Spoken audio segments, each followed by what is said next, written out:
Kemudian Bapak Ibu, pada saat pelatihan saya menitipkan supaya Bapak Ibu bisa berpikir kritis.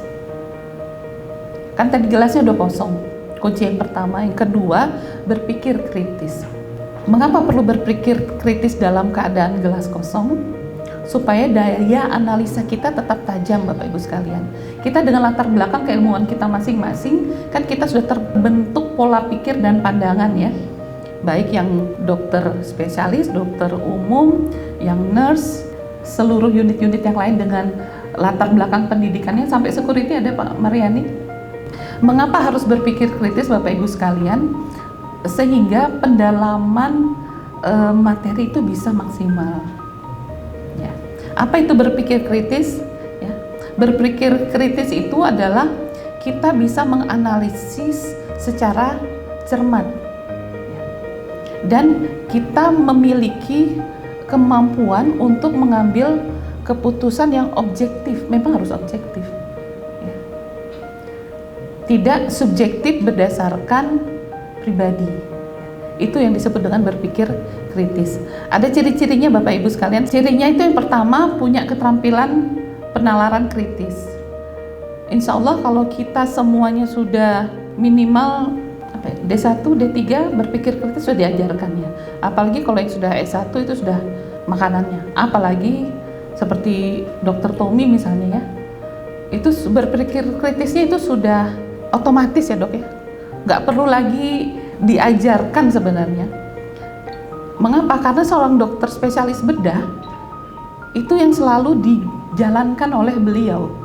Beliau mengambil keputusan ya. Mohon izin ya Dr. Tommy, saya ambil contoh ya.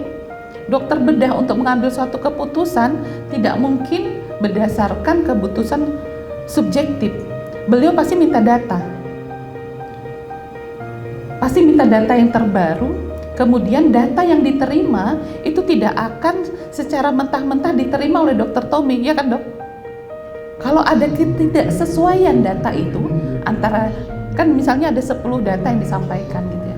Atau ada data vital sign, ada data penunjang, kemudian ada ketidaksesuaian, pasti Dr. Tommy menanyakan ulang, benarkah pemeriksaan ini sudah dilakukan? Benar tidak vital sign yang Anda lakukan itu yang jam berapa? Karena tidak sesuai dengan pemeriksaan penunjang yang lain. Dan karena kritisnya, analitik kritisnya beliau bisa menambahkan, tolong ditambahkan pemeriksaan penunjang, mintakan USG Sito. Misal, ya Dok ya, misalnya apa ya Dok, perdarahan dicurigai ya, internal bleeding, tolong sitokan USG. Kenapa? Karena ini dalam proses berpikir kritis, sehingga beliau bisa mengambil keputusan yang tepat. Itulah Bapak Ibu yang ingin saya titipkan. Mengapa kita harus berpikir kritis? Karena ini juga untuk sebenarnya perisai kita juga Bapak Ibu sekalian. Kita di rumah sakit itu adalah lahan bagi para pengacara. Kalau kita tidak berpikir kritis yang didasari dengan data-data yang reliable, yang dapat dipercaya, maka pengacara itu sudah nongkrong Bapak Ibu sekalian. Apalagi sekarang kan kita zaman keterbukaannya, semua data bisa diakses. Semua orang bisa lihat apa yang terjadi di rumah sakit.